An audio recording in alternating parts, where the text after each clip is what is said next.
a security situation in the countries where we had applied this. And the countries that we're talking about, one is Honduras, one is Burkina Faso, one is Ethiopia stroke Kenya, because it was a border project. So those are the areas where we had tried this.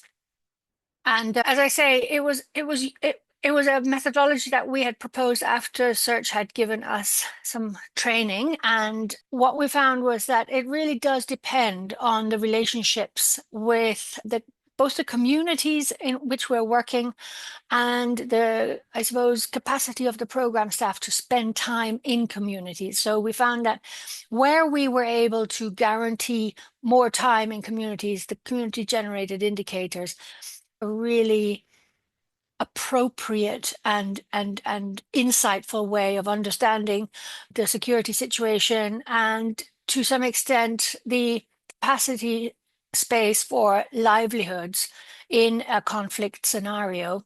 And we were able to glean from that.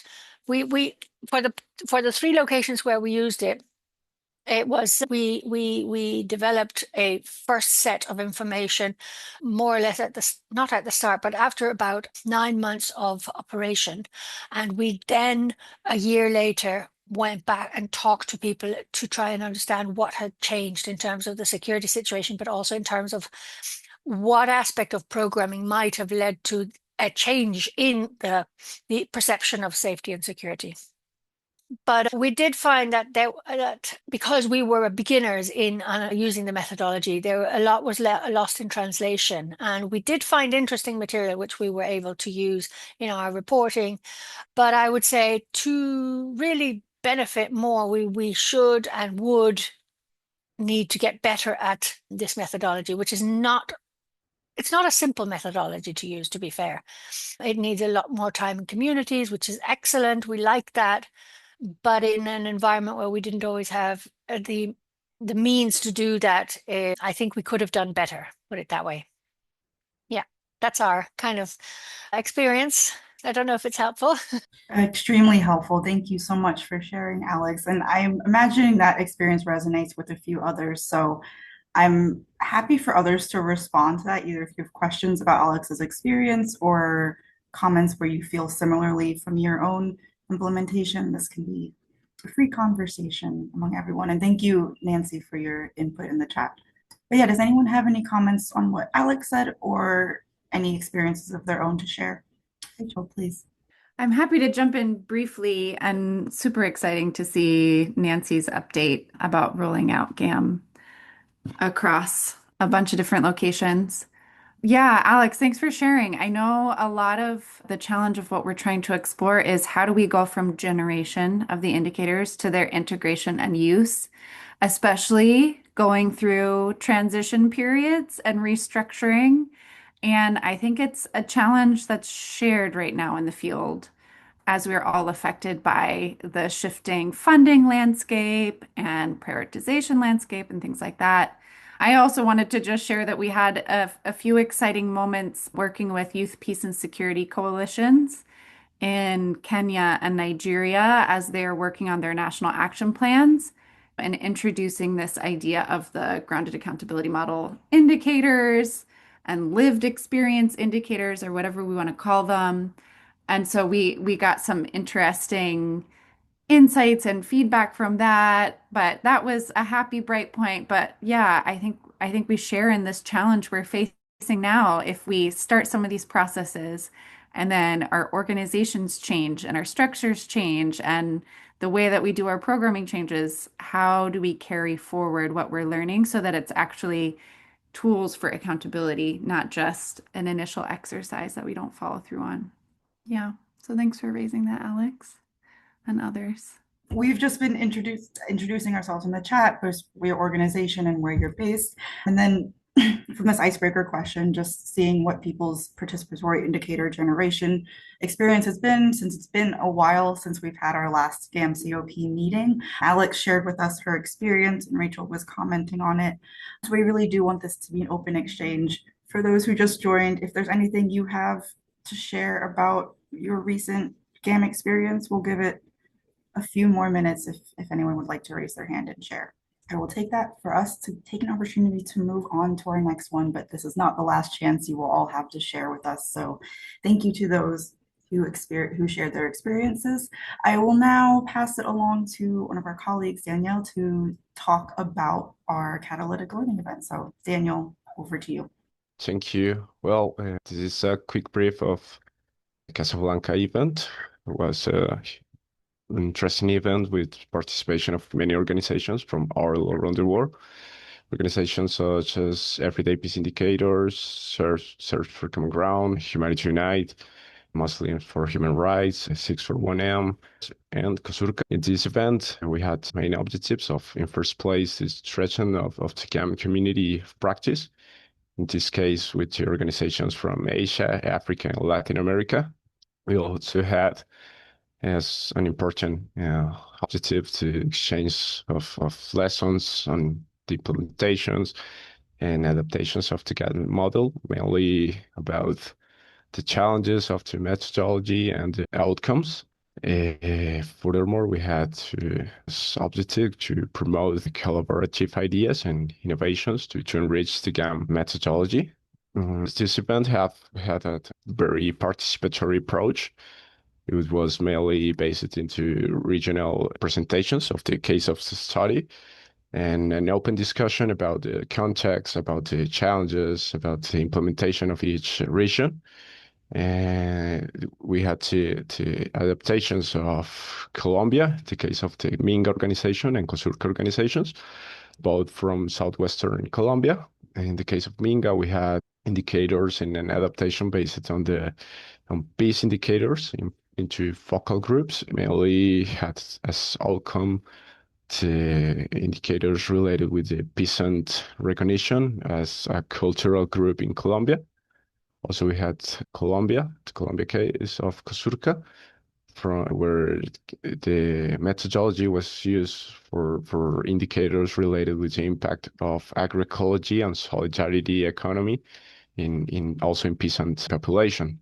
For the cases of West and East Africa, we had Nigeria, which uses an adaptation based on focus groups of gender segregated groups with an approach of my camera just crashed, sorry, on community-led budgeting. Also the case of South Sudan, which is really interesting. They use something that they call Take Tea Together for dialogue, which says a lot about the flexibility of the methodology of the GAM model for local dialogue. Also the cases of Kenya and Kyrgyzstan, where Kenya focused their research about young safety indicators and early warnings into the Somalia and Kenya border. And the case of Kyrgyzstan, which did research about interfaith dialogue and also the reintegration of former extremists, which is very important about the peace building. We had real important outcomes with this event, mainly based on the community building, thanks to the interchange of experiences. Also, the knowledge systematization of all this experience into just one event, and new initiatives and action plans for the community of practice in the future, with really interesting key learnings related with the importance of local context, also the methodological challenges and sustainability of the GAM model, and the consideration of political and security issues. All the countries that were part of the event and the organizations had went through political and security issues. So it's something really interesting to think about into the GAM model and some action plans that were agreed from this community. This is all. Thank you. Thank you so much, Daniel, for sharing. I'll give a moment. Does anyone have any questions about this event? I know we have a few people from the contexts that Daniel was just mentioning here in our group. So yeah, I'd be happy just to take a moment for any Q&A. Okay, so we will move on to Oscar to share what the next steps are for our GAM COP.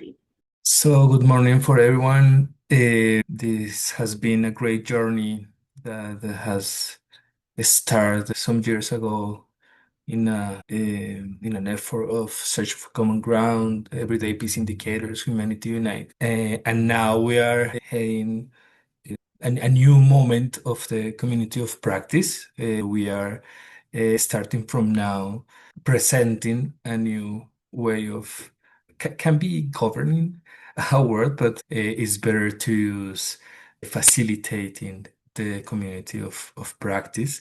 We launch a possibility to propose different people from different regions to be regional representatives. And today they're starting that role in this community of practice. We're going to meet them after some moments, and they're going to be leading, as I just told, not only the whole community of practice, but also the different regional hubs that are integrated now. We are launching the innovation funds. We are going to talk a little more later about this, that are a part of some conversations that we had in Casablanca about different topics, about different ways we want to keep going on this community of practice. At least we want to have from now until September 2 more community of practice. Indeed, I invite you, if you want to share your ideas on which topics, which kind of activities you want to have on the next community of practice, please feel free of share it.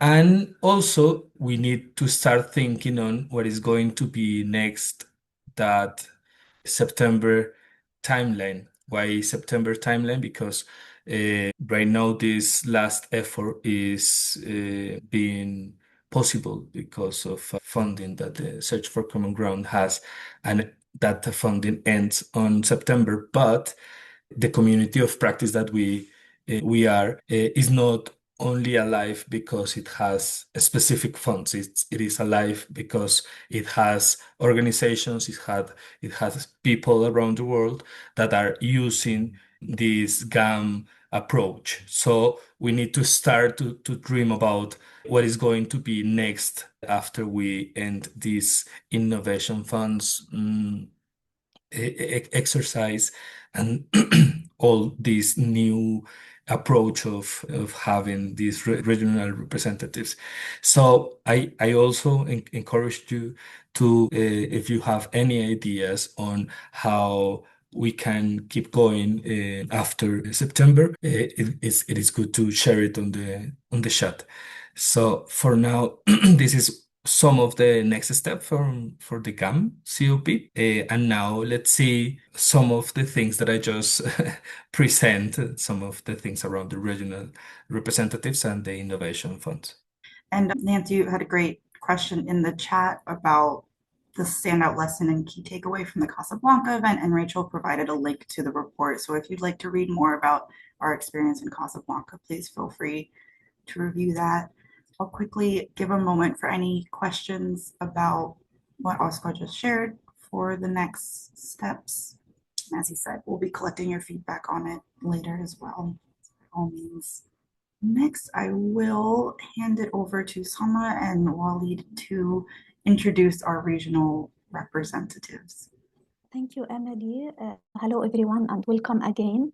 At this point of the session, I would like to take a few moments to spotlight the fantastic team leading our efforts across the regions.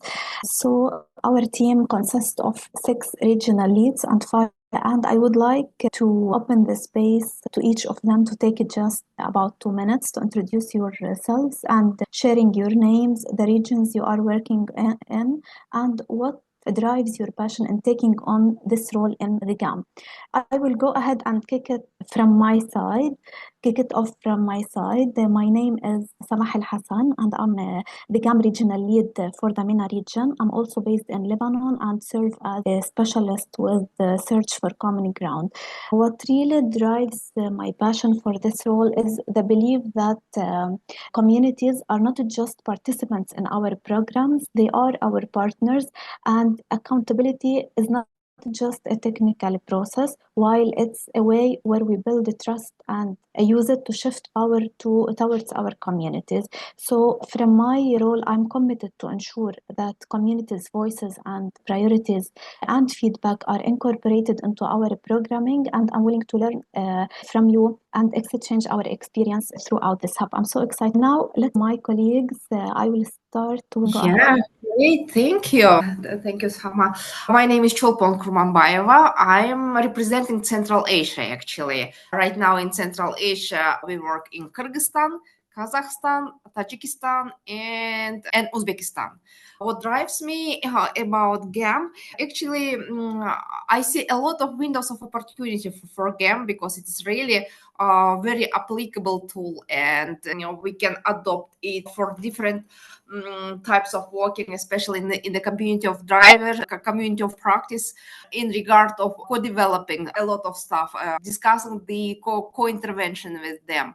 And since we are acting as the regional hub, I see a lot of opportunities of GAM just to combine our, let's say, synchronized efforts for getting the effect or impact when we are working not only in one country, but considering the regional meaning, more than 2 or 3 countries.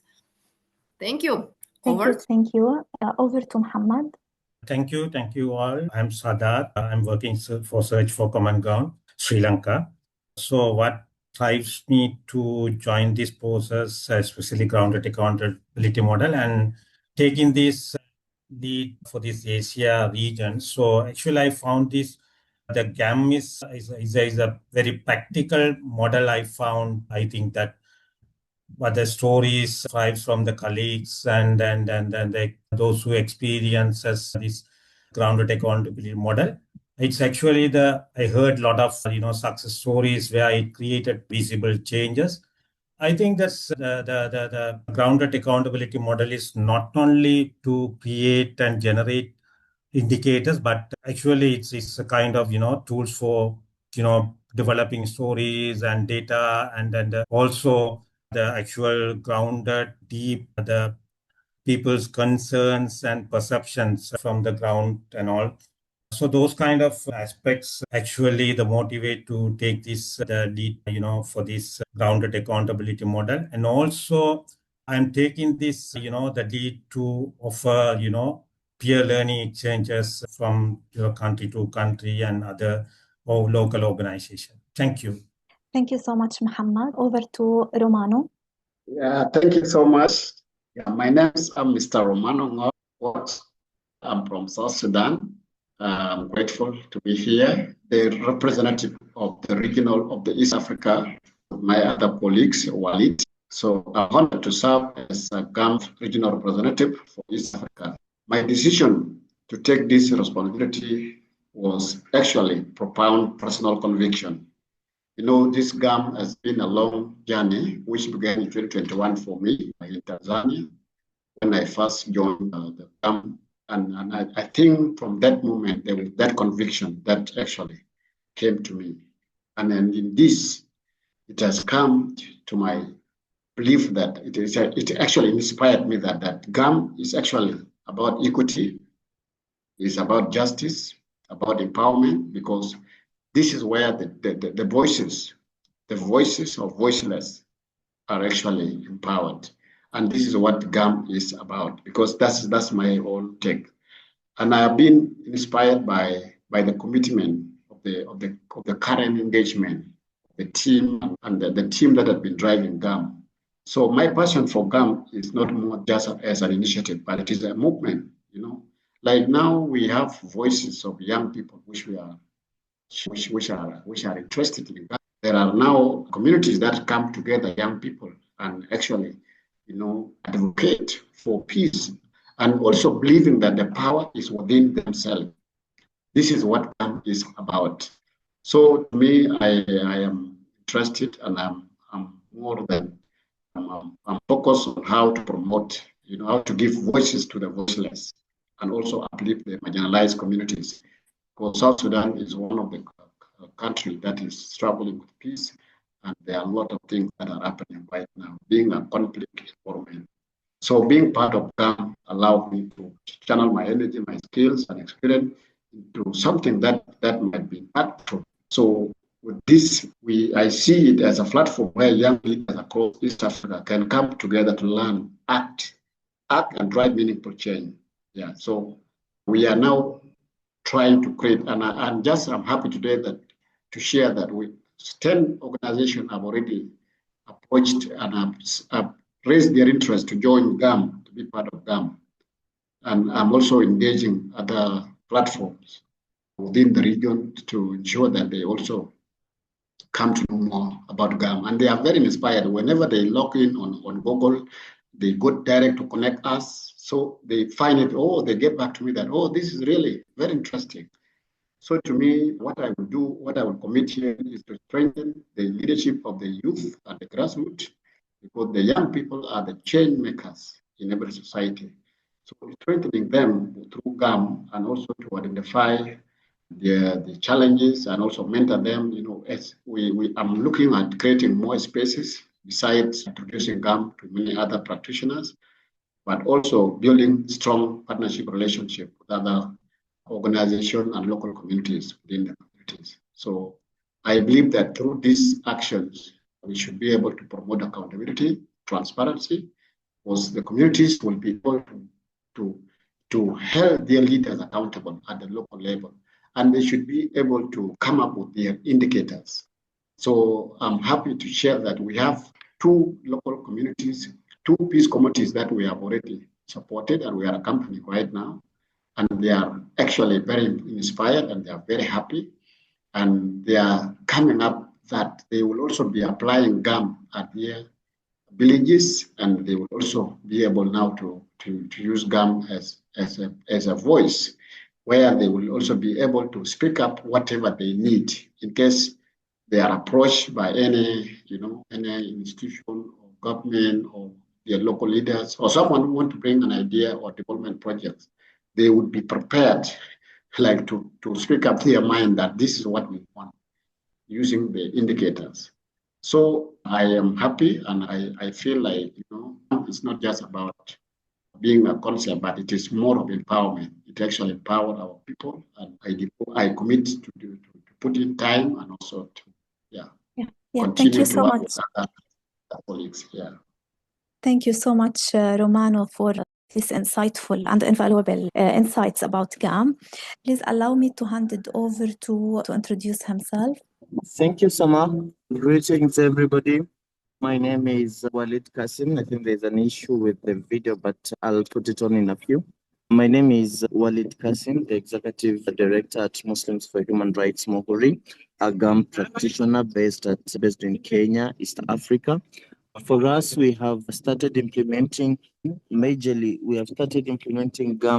on the interreligious area and the peace. We've been able to use GAM not only as a monitoring tool, but also majorly as a peace and a security tool, whereby we are bringing communities that are differing on ideologies and aspects and creating that common ground, also utilizing the such common grounds aspect into it, and then creating also the community initiative and ownership into the decisions and results from them, from the process. We've also started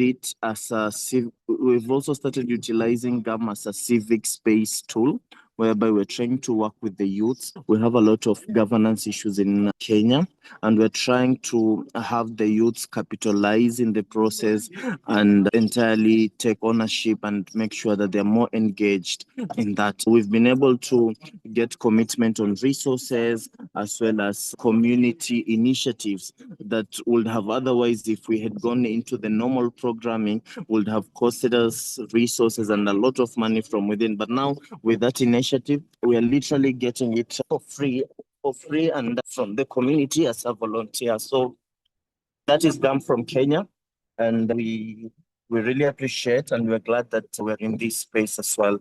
Thank you. Once again, Walid from East Africa. Thank you so much, Walid. And over to Daniel.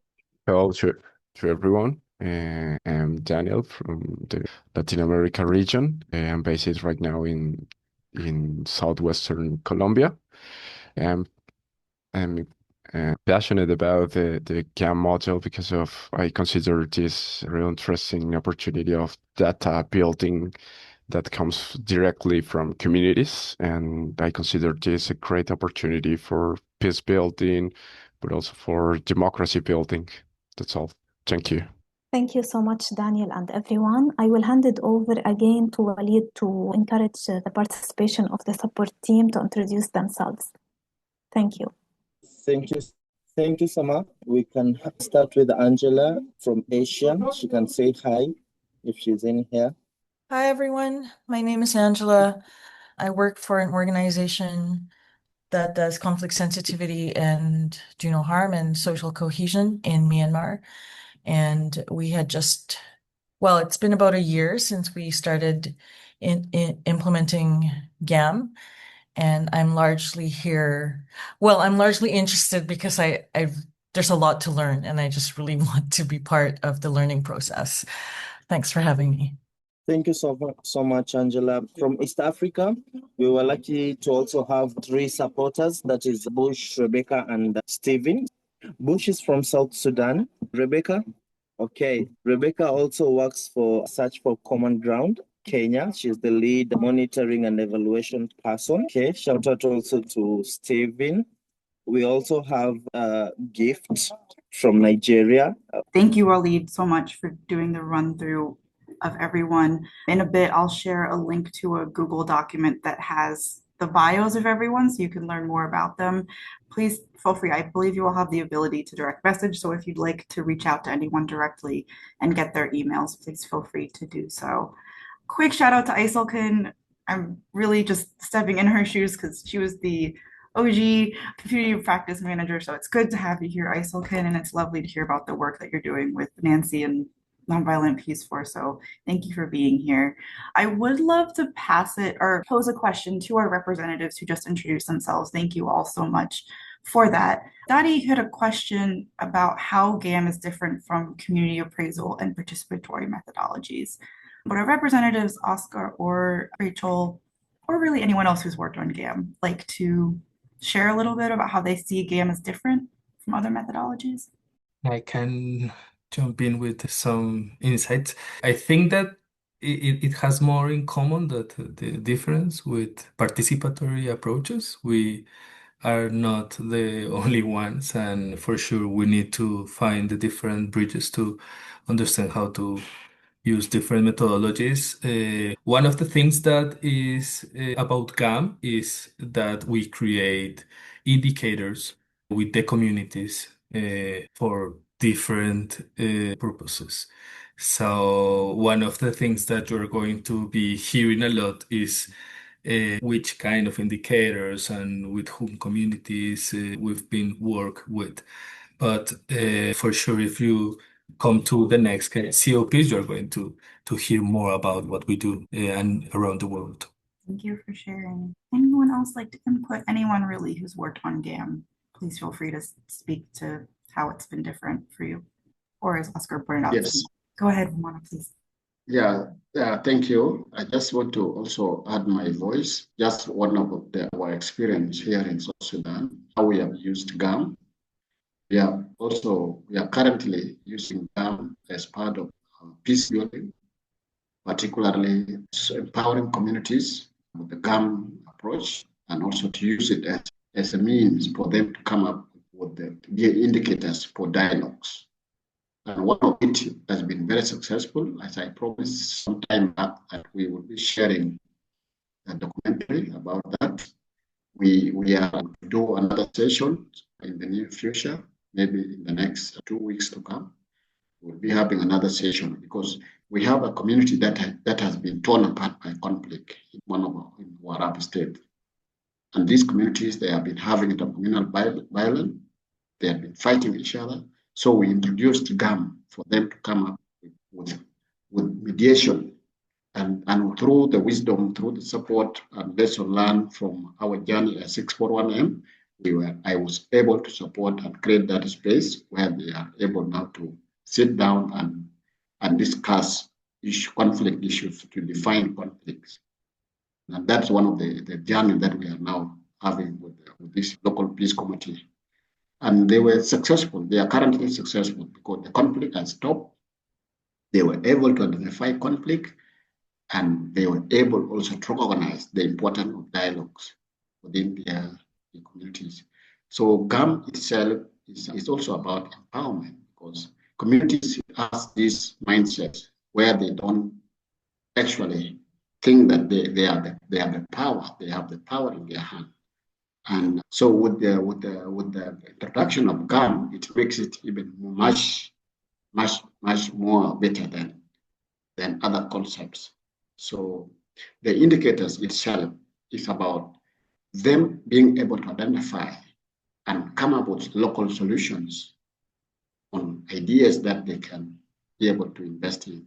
So to me, it's a good journey. So we will be sharing more in the near future with virtual storytelling, because we are creating those space also for them to share their personal stories, because the matter is about relationship. So we introduced the GAM session using personal storytelling, where members share their stories, their personal stories, as a basis for them to build their relationship. Yeah. Thank you. Thank you, Romano, for sharing. As he said, we will be sharing more stories as we go with this community of practice. So we'll look for more opportunities. And Dottie, if you have any extra questions, we're happy to be in touch and share more. But I will bring us to our next piece in the agenda, which is our innovation funds. So most of you, if you're here, you probably got our email announcing that we have launched it, but I'll pass it to Rachel to share the rest. Thank you, Emily, and thank you to all of our wonderful regional leads and supporters taking different parts of the agenda. It's very exciting to have a community of practice meeting with so many different people speaking already.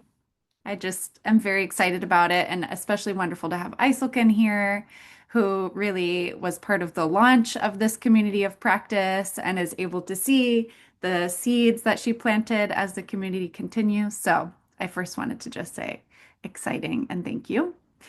And I think we're very open to other regional support. So if you're interested, please reach out. We are really looking at how do we spread this community of practice as wide as possible.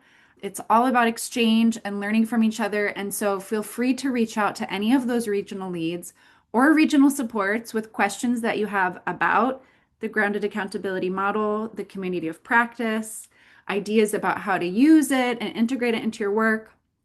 And we're hoping that there will be some sessions that the regional leads can lead in between our general community of practice meetings on exactly these topics within their regions. So just encouraging even more exchange, connections, interaction. We're super excited about all that. One other thing we're very happy to share is that we have a set of innovation funds available for community of practice members.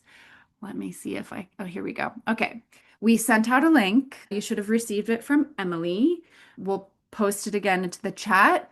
The application is due June 18. We sent it out last week. It's a very short application, so hopefully not too time consuming now to get it in. What we are asking for is answers to a few questions and a very, very simple budget. The priority areas that we're looking to see some innovation in were identified during that last Casablanca gathering. And then we also surveyed some of our community and the regional leads and supporters just to validate that these are some of the priority areas that we want to support for innovation in the community of practice. So one area is storytelling to humanize the indicators and the process of the grounded accountability model. Innovating new different approaches and tools, whether that's audio visual tools or digital tools for using the grounded accountability model. Connecting GAM practitioners in person for learning and exchange.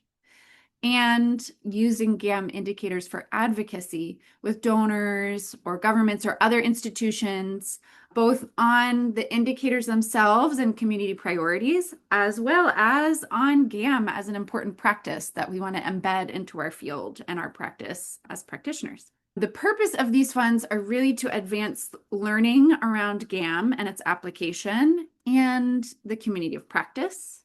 So what we are asking for those who apply for these innovation funds is to say how you think that this can contribute to advancing GAM in the community of practice. We're expecting a bit of a learning output to come from your experience. And we're looking for a pretty short timeline. So something light touch and experimental is great. We're expecting implementation to be for between, like 4 and 6 weeks, or it can be a shorter period for you, but we'd like to wrap it up by August 15. And the maximum budget for the applications we're looking at are $4,000 per application. We're happy to answer any questions that you might have. Romano and I are happy also now to take any questions. And feel free to reach out to your regional leads with any questions that you might have, or to brainstorm, or to see like what might be an interesting area to complement the work that you're doing, to experiment with GAM. And then the last thing I'll mention is that the application is available in English, Spanish, and French. Any questions coming through? I have missed everything that's come into the chat. Chat is mostly a great suggestion from Robert about some other ways we can. Okay, great. Yeah, where we can take it for future sessions, which is wonderful. So thank you, Bart. Awesome. And on that point, any other ideas for sessions, we'll send you a very brief survey link at the end of the session. If you have other ideas for topics you want to discuss, whether it's in the main community of practice meetings or in sessions with the regional leads, we would love suggestions. So please keep them coming. Okay, any other questions? Yeah, who is eligible to apply? The criteria is we're looking for people who are members of the community of practice, who are looking not to learn about GAM for the first time, but actually to try something new with GAM, these priority areas that we've identified. Of course, we'll have to collect a bit of due diligence documentation, and maybe we can share the application form and budget. So those are the requirements. Lovely. Thank you, Emily. Thank you, Rachel. Yeah, please reach out if you have any questions about these. And thank you, Rachel, for emphasizing that our regional representatives really are resources, and we will be hoping to have some hub meetings outside of this, but also to Nancy's suggestion of having different working groups around other aspects of GAM. I think that would be a great thing to implement as well. I would love to hand the floor over to Eliza, who's here to talk about her digital platform for GAM and EPI indicators. Thank you so much. So I am going to try and summarize this as briefly as humanly possible, but for those of you who know about everyday peace indicators and GAM indicators, one of the things I think a lot of people have struggled with, and I even see some comments and questions in the chat about this, is just being able to access them. And so my team and I received a grant this year to create an interactive portal where everybody working in this space, but also the general public and anybody who's interested, and researchers and policymakers and whomever else, could access. It started as the Everyday Peace Indicators. And we're really excited that Search has also tentatively agreed to also share, whenever possible, the GAM indicators. And so we're trying to create one large interactive portal where people could basically access and download all of the indicators. So for the Everyday Peace Indicators, there's about 20,000 of them from about 10 different countries. And I know that the GAM indicators span a much broader diversity of countries as well. And so the idea is to have all the indicators in one place so that you can download them, so that you can access them, but really to have something more intuitively interactive. I mean, really a portal. Those of you who use ACLED or VDEM or some of these websites might be have already experimented with this, but somewhere where you can go in and ask questions of the indicators. So we're going to build in a large language model so that you can say, extract all the indicators that talk about sports, and it'll extract not just things that mention sports, but things that mention football and buzkashi and anything else that you can imagine, and also allow you to explore different ways that the indicators can be categorized and coded and visualized, essentially. So I mean, I can't possibly do justice to the breadth of this project in like 4 minutes. So what I will do is I'll put my email address here. say if anybody is interested, I'm at this point really interested in particular in how end users, we have a couple of years for this project and we're working with a partner that does human data interaction for a living. It's a company called Interactive Things that's based in Switzerland. And we're at the conceptualization phase right now. And so we're interested in particular in hearing how people would like to interact. I mean, I won't get into the details, but we're thinking through like, are all the indicators little dots that you can like dive into and explore and that turn into books? Or is it more like a bookshelf in a library? And ways in which this is a website that pays that respects the breadth of the data that exists and also doesn't get you lost in it, so that if you're not well acquainted with reams and reams of data, you can go in and have an enjoyable couple of minutes exploring and hearing the amazing stories that some of these indicators represent. So I'm interested in feedback from anybody who considers themselves an end user. And obviously this is an amazing opportunity for me because everyone on this call would definitely consider themselves that, in terms of thoughts or ideas or even different ways that you might be interested in interacting with this project over the next couple of years. There will be a web portal and there will be a museum exhibit. And so also if you're interested in having this exhibit, it's going to be an interactive exhibit where people can come and also provide their own piece indicators. I can tell you all more about it. Anybody who's interested, please feel free to reach out to me by email. It's in the chat and we're very excited about this. And maybe I can update on another future GAM COP call. That's it for me. Thank you. By all means, thank you so much, Eliza, for your time and for sharing this really, really exciting initiative. We do actually have some moments, so if anyone would like to ask Eliza any questions now, I'm sure there are ones that would be helpful for the group. So please feel free to raise your hand if you have any questions for Eliza, or excitements, as she was saying, as end users, if you have any things you anticipate using.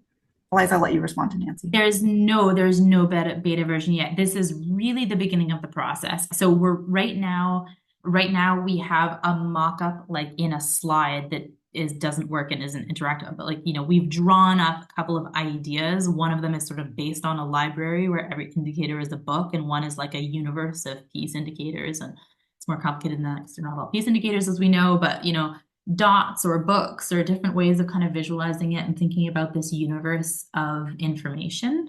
Thank you, Omar. I should have texted you from day one.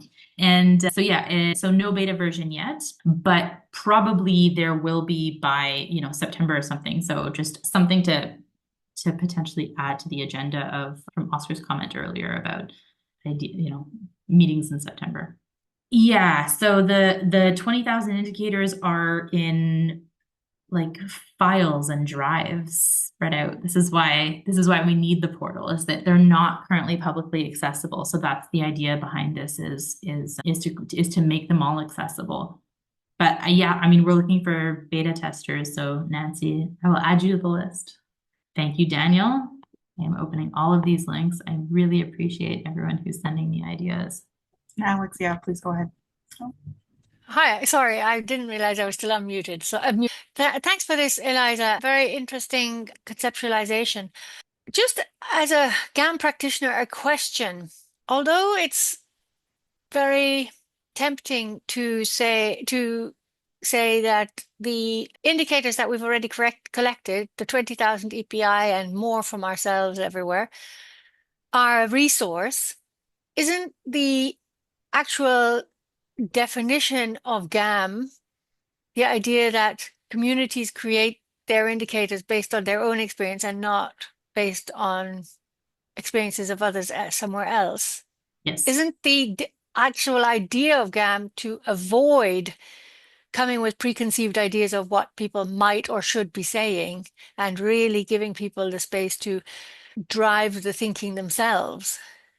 So yes. I'm just wondering, you know, I do understand the temptation or the beauty of having, you know, access to work that has already been done. But I'm kind of just from the practitioner level, if I knew those 20,000 indicators existed, I would probably want to tell communities I'm working with, you could do this or that or this or that or this or that. And immediately the slate would not be clean, and it wouldn't, like, it would be like I'm guiding rather than listening. Yeah, fair enough. So, I mean, I'll say two things to that. One, we don't really have a systematic way of necessarily giving all of the communities we've worked with access even to their own indicators. And so part of the idea behind making this website very accessible and user-friendly is that anybody could use it. And that means it's an opportunity for exactly that, for the communities that generated these indicators to also have consistent access to them themselves. And we cannot guard against it being used. I mean, I have no doubt that once they are public, at some point, some program designer, policymaker, et cetera, is going to use them as the basis for an idea behind a project or something along those lines. But that already happens. There's going to be a lot of information on this website that explains the limits of this data. This is, I mean, what, it will be in big, bold letters that this is not indicators that are representative of Colombia's piece, that, explaining what these indicators are and are not. But we also have this extraordinary insight into the lived experiences of peace and empowerment and reconciliation in dozens of places across the world. And it also feels just like such a waste of everyone's extraordinary efforts in collecting these and thinking these through and expressing them and finding ways to formulate them and gather them and do this research if also nobody ever gets to hear them. These are these extraordinary human stories of experiences with these concepts that I think are important to share. Yeah, thank you. Thank you. And I think your emphasis is that we share from community away into the wider world rather than bring these back into communities.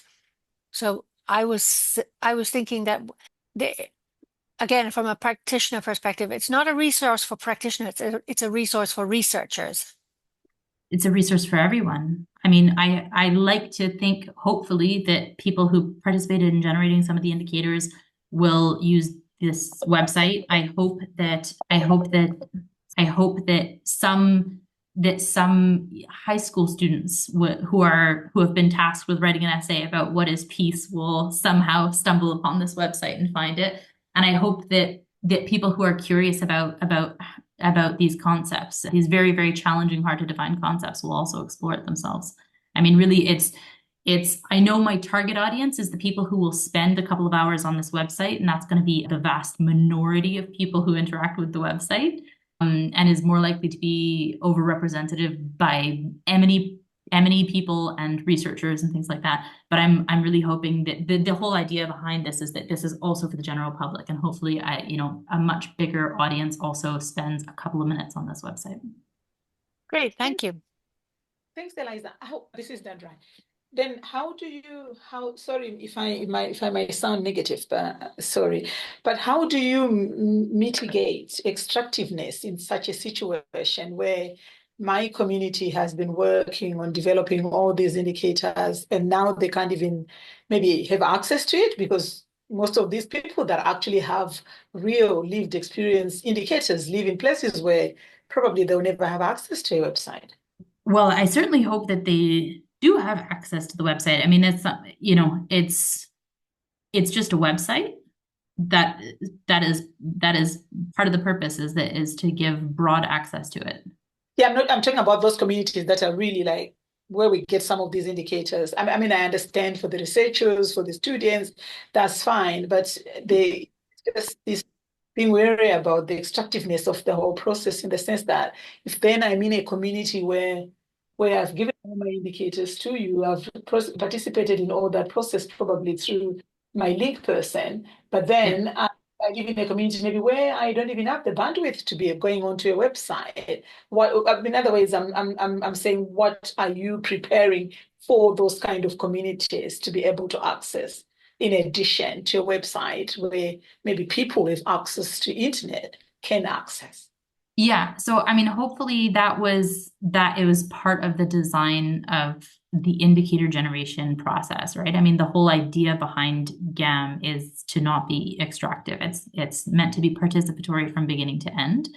But I don't see how not providing those indicators to anybody then becomes not extractive. Extractivism is is embedded in every step of the process of how you engage with the community, how you value the information, how you share the information, etc. But I don't see how not sharing it publicly, does that make sense?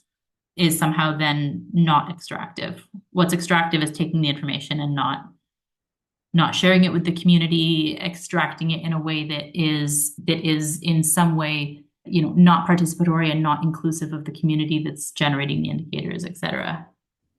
You, Eliza, and I will give one moment for Omar to know he's had his hand raised, and then we can move forward for a moment. But we appreciate your time, Eliza, fielding these questions. No, it's my pleasure. Go ahead, Omar. Just a quick comment. I'm excited, Eliza, about this, and I think one thing that hasn't been brought up or mentioned is kind of goes to what Romano was saying a bit. In what I see, the potential of this is a sense of solidarity, like a translocal solidarity. I remember we were sitting in Nairobi at one of the GAM COP convenings, and we had people from East Asia, Myanmar, from East Africa, West Africa, and we just in conversations about what indicators were emerging from GAM processes. One of them that comes to mind right now is around police checkpoints, and that being like a very sharp indicator of like insecurity, and the fact that there are more police checkpoints makes you feel less secure in these places. And me sitting here in Burundi, I'm like, wow, I feel that exact same way.